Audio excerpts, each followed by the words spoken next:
show us the way to go. You're the wind beneath my wings. See me through all little things. You lifted me when I was down. Know you have me standing on higher ground. Lord, watch over shoulders tonight and help us live our words tomorrow. Let's not forget to where we're from, for the show us the way to go. WEFM, the new fresh sound. WhatsApp us or call us at 457-9997. Activated Mornings on WEFM 99.9 is on now.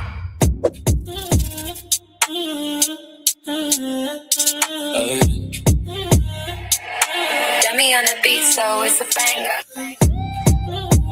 All right, today on WEFM 99.9, 10 minutes after 8 o'clock as we continue with a commentary from Lyf Compton this morning. Let's go back to Lyf. Good morning. So basically, you were asking about the police presence, right? But we see when there's a police presence, the guys are targeted away from the police presence. Yeah, You know what I mean? that crossed my mind afterwards. I was like, because all of these are not happening within communities themselves, but The thing is, right? I don't think the police presence is important, but it's important. It solves the problem for a while, because then the criminals adapt and they set their things in motion other places. Because some of the shootings that happen in Pars Avenue, the police station is right around the corner. The courthouse is right here. There's surveillance all around, but a lot of shootings take place in Pars Avenue. And this is where the problem is, right? There are people in society who are doing these shootings. There have been incidents where people have seen bold-faced acts committed, right? And the police will tell you, if a shooting takes place in Parslat, you cannot go into Parslat and ask anybody anything. Nobody is going to tell you anything, right?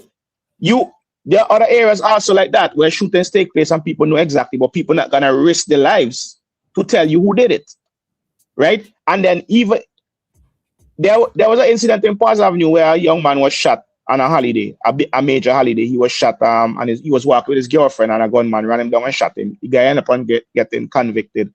The guy ended up convicted of the killing, and he's in prison. And the main witness in the case was the girlfriend. But listen to this carefully. She is in witness protection overseas. Mm-hmm. So if it was a situation where she had to remain in St. Vincent, I don't think that testimony would have been forthcoming, because it is. Let me leave that one alone. But she testified from overseas, and the guy was convicted. Now, with the lack of forensic evidence, the lack of cameras, CCTV cameras being able to solve these issues, the police need to have try their best to build a relationship with the public. But it's a situation where if a police officer don't like you, they're not gonna listen to nothing you have to say. That's the situation in plenty of the cases where people could go and say certain things to the police or whatever, but they either don't like the officer don't like them. What's talking to an officer who they have a good rapport with? And then you have a situation where people don't really trust that system. So it's hard. It's really, really, really, really hard. And you can't sit down and say, because when Jawanza Sanga Fraser was killed in Pars Avenue, broad daylight, gunman run off. The gunman ran away, his wig fell off. We saw his face. We actually saw a face being put on social media, police saying, look for this guy. Look to now, nobody can say who this guy is. But was he Vincentian? I think that's one of the questions that persons were asking. Was he Vincentian? Even though if he wasn't Vincentian, though listen, that to me, that person ain't hard to find. You have a person face. A person with a face is not hard to find. In that situation where it was a mask man, a hoodie man, a hat man, this guys fell off, and we saw the man Bill, we saw the man face. Where he come from? People started saying the man come from Nigeria, all kind of craziness. You understand? We can't match a face to nobody in Antigua, Grenada, Trinidad, Jamaica, St. Vincent. We can't match a face. You know, it's just me. I'm just going back to say that people know who this person is. The person has a face. But it's a situation where people don't want to go and talk. They're scared of talking or whatever. You know what I mean? So then the situation is just going to continue to escalate life. Yeah, because as I was saying, when Gerard and Sanga Fraser was shot, also a comment was made saying that the head of the snake has been cut off and the killing is going to stop. And I had commented and said, whoever said that, made that statement, does not have a good understanding of the crime situation in the country. Because the war, the so-called war, started for a reason. And then it has escalated beyond the initial reason why it started. Because okay, stick up in there, Coach, on the line, but I want to take you up on that after. Coach, good morning. Morning. Life. Listen. The face recognition thing doesn't work for black people too much. Okay. You know that, right? Nah, I didn't know that. they have that problem out here. That thing don't work for black people. The algorithm or whatever they put inside it is mainly for white. So okay. And I don't know who programmed it in St. Vincent. It probably might be worse. That thing makes black people so easy. Oh, I didn't know that. Yeah, yes. I didn't know that. But I suppose the other thing, when Lyf was saying it, I suppose the other question that I have to ask is, yes, a face is there, but this isn't like CSI and so forth, where you put a face up and it's able to quickly match an individual's face to, what might be there in the system, and you'd have to have it in the system. That's the point I was trying to make too. If that man is not a known criminal, you can't find him. Yeah, the most you might have to use is the drivers, and the systems would have to be integrated where even if they're not necessarily known in a criminal database, you might have to use something like the driver's license pictures or the ID or passport. But if those systems aren't all integrated, then all you get is ID. If the man has ID, it's hard to do that thing, People look at CSI and think, it don't work like that. And you're right, there's a little thing I have with a little issue. They keep saying cocaine washer show when them crime thing. I think you need to stop this cocaine washer show because nobody seems to know which day it washer show. No, which area it is on. I personally think that they should. People have their own reason for killing other people too. It's just the cocaine thing alone.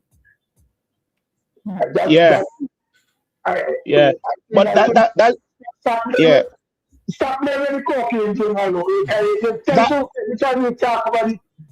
That was the next point I was going to make, right? I said some of the incidents started from that, but it has gone way beyond that now. Where let's say Tom was involved in the cocaine issue and Tom was killed.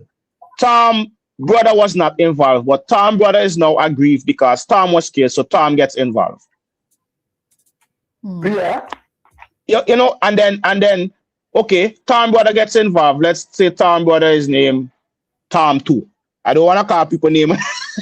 I'll make up some name. Jerry. You can say Jerry. Jerry. Tom 2 get involved because Tom was killed. Now Tom 2 get killed. Now Tom 3 vex, Tom 3 involved now. You know what I mean? So it's a situation where it's just ongoing. So saying when one person dead, it's gonna stop. The way I look at it right now is more either retaliation, killing or alcohol, or vengeance killing. Yeah, that's what it is. And that if somebody in my group get lick up and we know what is John group or Tom group, as you say, somebody's coming back with Tom group. And whoever is in Tom group, they don't care who tells them once when you associate with that group, they're going to hit you. Yeah. So so a lot of times the person who get killed sometimes ain't have nothing to do with what happened. It's just a matter of association. That's why when you say that be careful who you stand up next to, sometimes you don't know who you stand up next to. That is a problem too, because that happens out here too. People stand up next to people and a man comes to that person. The man know he wanted, so he looking out. You ain't looking for nothing. So when he done go out, he done gone. He done see him coming from a mile, and he ain't tell nobody he gone. So by the time they spend more book, you get hooked up in killing. So that's what happened. And then when if that's my mother who stand up next to him, they're killing. And because my age to the ground and I do certain things, I might want to take revenge too. And that's what happens a lot of the time. So Yeah. All right. Thanks, Gojo. Oh, well, Lyf gone. All right. All right. So Lyf just fell out there on the feed, but he returned shortly. But yeah, I think that's one of the issues that a lot of it is retaliatory or could possibly be seen as retaliatory. And as Lyf has been saying, it's would it stop? Where is it going to end? And if somebody means to do something, how can government or even the police actually put a stop to all of it? Lyf? Yeah, because these guys take what they're into very seriously, right? And same like how the police take their job seriously. Some police take their job seriously. These guys take their lifestyle very seriously. So they sit down and they plan these things. So it's very, very hard to catch them randomly. So that's why you have to have proper investigating techniques. We saw a murder uptown where 5 people were shot. There was a murder uptown where 5 people were shot, and a reward was offered $50,000. And people know who these people. There are people who know who these guys are, but they still give them up for $50,000. You know what I mean? So maybe we should, maybe just suggestion. I don't know. Maybe we could offer big rewards. Maybe we could offer big rewards. Maybe we could offer a better witness protection, a witness protection situation. There was a case, right, where this guy had went and told the police who did a murder, and he was the witness, and he was promised that they would send him overseas, and then after he gave evidence and thing, they just leave him. They didn't send him again. They trick him basically, and after they trick him, he came back and he went back to a lawyer and he gave an affidavit saying that he had made up the whole story. He didn't know the guys did anything. But then soon after he gave that to the lawyer, he was killed. And then the guys end up on being freed couple years after on the appeal. So, and then any day, I could tell you from back in the days, 25 years ago, you would go to a police officer and tell a police officer, Tom did this thing. And when they lock up Tom, they're going to tell the police, they're going to tell the Tom, Dick say, you do it. That was a strategy the police used to use back in the days. And yeah, I know you're saying it, but I know that the police too have been trying to make efforts to very much so be more comfortable with coming forward. And I think that is what really is the challenge. I'm not sure if persons are thinking about what was in terms of how things were done before. Maybe you still have 1 or 2 rogue officers as well who might be doing that. But if we are, they'll be actually trying for it. Yeah, if we just give me a second, Doc. If we just fall back and say nobody talking, then we are in essence handing over our society to the criminals. Yeah. Listen, right? They have been trying, right? Because they have been. The document trying to get in for a bit, so yes, Lyf. I have listened to you several times, and I know it comes across something that you think that the solutions, not necessarily the cause, the solution really lies with the police themselves, and the confidence and the confidentiality and all those sort of things. And that may be the issue. I'm pretty sure there might be individuals who have a technique who they say one person said this and reveal a name and so forth, and they use those techniques sometimes where necessary. But I think that these sort of crime situations seem to have existed in a number of places. I remember living in New York prior to Giuliani, and this massive crime wave. I've recognized what's going on in Trinidad and Jamaica and a number of places around the world, and I'm curious as to what has been the solutions in places that have had high crime rates and they've been able to reduce it. When one talks about the technology, I know the technology is all relatively new and also expensive. There's about a $30 million project right now to try and introduce new technology. But to get in and purchase what we call proprietary, that is specially designed things, it is very, very costly. And there are lots of implementation failures and so forth and things like that. So just getting facial recognition and all that kind of thing and putting it in place and things like that, it's not necessarily, it's a great solution. Other places may have only done that a few years ago, you know what I mean? And so I'm curious if from your own research, where in other jurisdictions, whether in the Caribbean or elsewhere, that high crime rates have been solved by a number of different methods, if not just the police themselves. In the UK, if you research the situation in the UK, that's one of the places. Okay. Because they have a lower crime rate than us, which is crazy. A lower moderate than us, which is crazy. Like plenty lower. Plenty lower. For years, hardly any policemen walk around with guns and all that kind of thing. Yeah, but too. if I remember correctly, I think the UK has a bigger surveillance. Plenty. Yeah. So CCTV all over the place. Yeah. So they for one. So maybe we could study that model. But as I keep saying, I don't know how to solve it. I don't know, and nobody don't seem to know either. Let me tell you something, right? The way, see if it's a small country, less than 100 and these days they're saying less than 110,000 people. They're saying about 100,000 people. See if it's really small. And I was speaking to someone day before yesterday. Yesterday I was speaking to someone who knows the guy Shibu, who died very well, right? The person knows him very well. And I think the comment the person made is part of the problem. The person said to me, I say, so why would you hang out with somebody like that? And they say, the side that people seeing is not the side that he shows to us. Right? So what could be said for many criminals, this is exactly it. Exactly. So that's why when they're not seeing the side that the other people are seeing. So when they die, they feel sorry for them because, that's not the person I know, that's my friend and my family. He was really nice to me. He was really good to his family. So everybody crying and saying,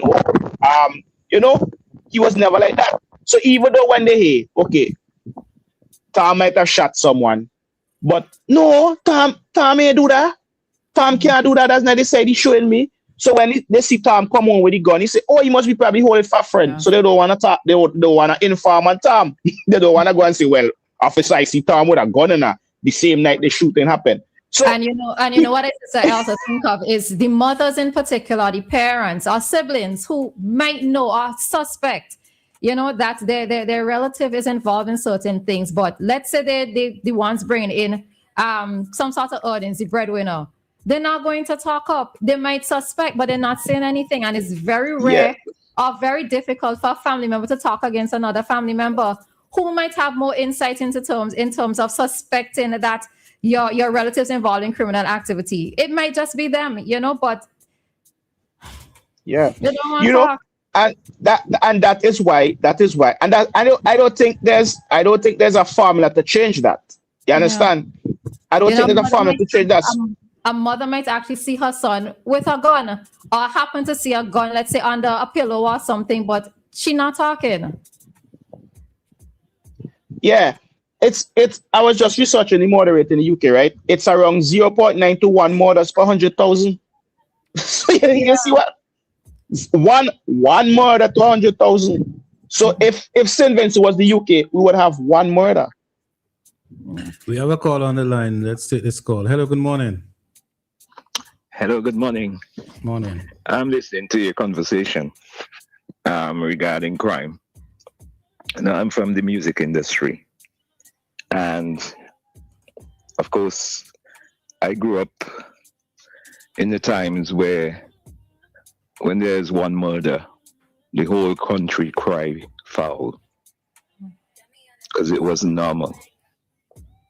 Now, we can have countless debates as to what the cause is, which you can pop up with a number of reasons. I am convinced that part and parcel of the problem is one, couple of factors: the employment situation, and I won't put it wholly and solely on that. The attitude of the young people today, and thinking that an 8 to 4 or 8 to 5 job ain't cutting it, and there is a lot more to gain in the illegal drug trade. And a deterrent, the police and the state has a serious problem, very serious problem. One, lack of technology, as doctors stated there. The conviction rates could be tied into that evidence-based structure. And is it because these things? I would be interested if anybody on here knows what the conviction rate is over the last few years when the murder rates were 50 plus. Back in my time, back to the community level. I'm rooted in the origins of Exodus.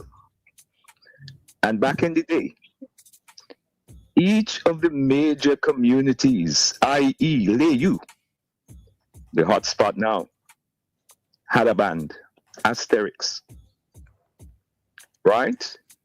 And for different reasons, you would have Asterix rehearsing during the week. The community is knitted. You would have Asterix playing in an aquatic club on a regular weekly basis, and you would have convoys coming from Layu to go to aquatic club. You go to Mesopotamia, you had Friends. You go to Bayaboo, you had Volcano. You go to Georgetown, you had Afetusos, you had Maguires. You come into town, you had Exodus, you had Climax, then Volume 5 or whatever the case is. Then you had another whole star of bands that came up after some of those bands were demised, i.e. Touch, Black Sands, Signal, etc., etc. The whole scene was so completely different. People were then more occupied with the rivalry, musical rivalry between the communities. And they used to have Sunday evening fets. All right, so in you all say these communities. Okay, so your points are lack of employment, questions regarding the conviction rate, and lack of community involvement or participation, or loss of community. And the attitude, and the attitude of the young person. Those are the main points I think would be contributed to. I'm off here, so I'd like to hear the conviction rate if anybody has any. Okay. Thank you. You're welcome. He spoke about the conviction rate, so I was looking at the conviction rate. I'm not sure how accurate this information is, right? But it says in 2020, 42% of the murders were solved. 42?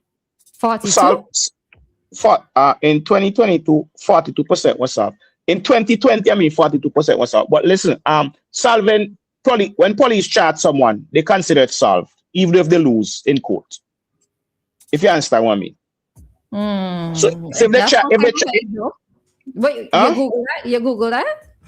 It was, yeah. And then it says in 2021, 31% was solved. In 2022, 21%. And in 2023, 23% of the murders were solved, which is 12 out of something. I don't know how accurate these figures are, right? Because it's that's something I never really sat down to calculate. Because the information is not readily available so easily as I would like it to be, right? So I want to really know. But these are just numbers that I got from ChatGPT. They use search. The ChatGPT use Searchlight as a source for this. Okay, all right. So I guess they're gonna tabulate the murders and then look at who are actually charged, and then they're gonna put it as solved. Or maybe some sort of police reports is probably where they pulled it from. Some sort of All right, so we do need to bring this segment to an end. But I just want to say something. When the caller spoke about the conviction rate, I am even wondering if that is going to put any sort of dent in the minds of some persons, right? Because if we're saying that there are many out there who seem to be hell bent on going down this particular road or being involved in this way, going to prison or being convicted of a crime might not even necessarily make a difference, right? If, as you said in your examples, Tom 1 trying to kill, Tom 2 trying to kill because Tom 1 was killed. You know, if certain persons are already of the mindset that this is, as you said, the life that they're going to live. We did see that there were increased penalties for persons once convicted. That happened not last year, the year before, right? But is it necessarily, or has it been a deterrent for individuals? So it's all of these things that we have to tie in. And I kind of threw my hands up because I don't know. I chopped my hand too. I chopped my hand too because, as I said, from you catch you that gun, you get in prison. But that is stopping nobody. They just get in prison. They just take it. They just get and catch the gun and go in prison. Still, it really stopping nobody. We see that a lot of people getting hit with guns. That's one thing I commend the police for. They're managing to catch a lot of people with guns, right? But they go in prison and they may care. They may stop and carry with a gun. Because some of these guys here walking about with gun, police pass a man and stop and say, hey, let me sort you and he have a gun on him. So that means they are deterrent. That means they may care. You know what I mean? So is a problem. Me blaming nobody for it. Me blaming nobody for it. I ain't blaming nobody for this problem. So sorry, like to come in, but do you think it could be that because of the environment, an individual, boy, I need to carry a gun in case so that the rationalization of carrying a gun is not that I am big and bad, but that I'm scared. You understand? This is my protection for who comes to me. In terms of the ordinary citizen who carries a gun for protection, could they be doing it also because they fear, based on what happened 2 years ago and 3 years ago, and someone did or something they did? They know that there's somebody out for them. Or would be out for them. Yeah, we actually hear people going to court and say, well, I know people want to kill me, so I walk me with this gun. You know what I mean? There was a guy a few years ago, he was in a vehicle, the vehicle was shut up, someone died in the vehicle, he survived. Police went to his home a couple of weeks after, found him with a gun on the pillow. He said, boy, well, I had this gun here because they shoot up a vehicle in minute and the person in it died, and I afraid people might come for me, so I had this gun home for my protection. But then still, you're going to prison. So, yeah, it's a situation where some people feel that way. It's a situation, some people had the gun them for do robberies, some people had the gun them for do murders. But the high sentences doesn't seem to be a deterrent. They just keep getting caught with the guns and just go in prison. And like they know they go in prison, so what they do, they plead guilty all up and get a discount on the sentence. You know what I mean? So I don't know. I ain't blaming nobody for this, right? But I ain't blaming the police. I ain't blaming the government. I ain't blaming nobody for this. The situation is just very, very, very hard to deal with. Because these guys are bent on being criminals. That's their job. That's what they want to do. And you can't stop a man from practicing trade. Or practice what he decide he want to do. You just can't stop them. So I ain't blaming nobody for it, but it's just how. I think it's how to go. It's how, I don't know. It's just I chop my hand to it. I don't know. I don't know. No, we can't chop our hand. I mean, Lyf is throwing up his hand because he as an individual doesn't know. He's a journalist and so forth. Yeah. No, unless you're a criminologist, but Barbados is experiencing something. Trinidad is experiencing something. Right. Jamaica's been going through a long time. So what's happening? What are they doing and so forth? Have they thrown up their hands? Boy, No, man. Have to be. No, but you see, Doc, you see what it is for me, right? I think each of us as an individual need to ask ourselves this question. If I see something, am I actually going to say something? Yes, I would do it. I'll say something. But Doc, it's easier for you to say that no, you know. It's easier for you to say that no because you're behind this. Afraid that we can talk about it. Don't tell me about how I read so much. No, Doc, I am not saying that you refuse to accept that. Let me don't laugh.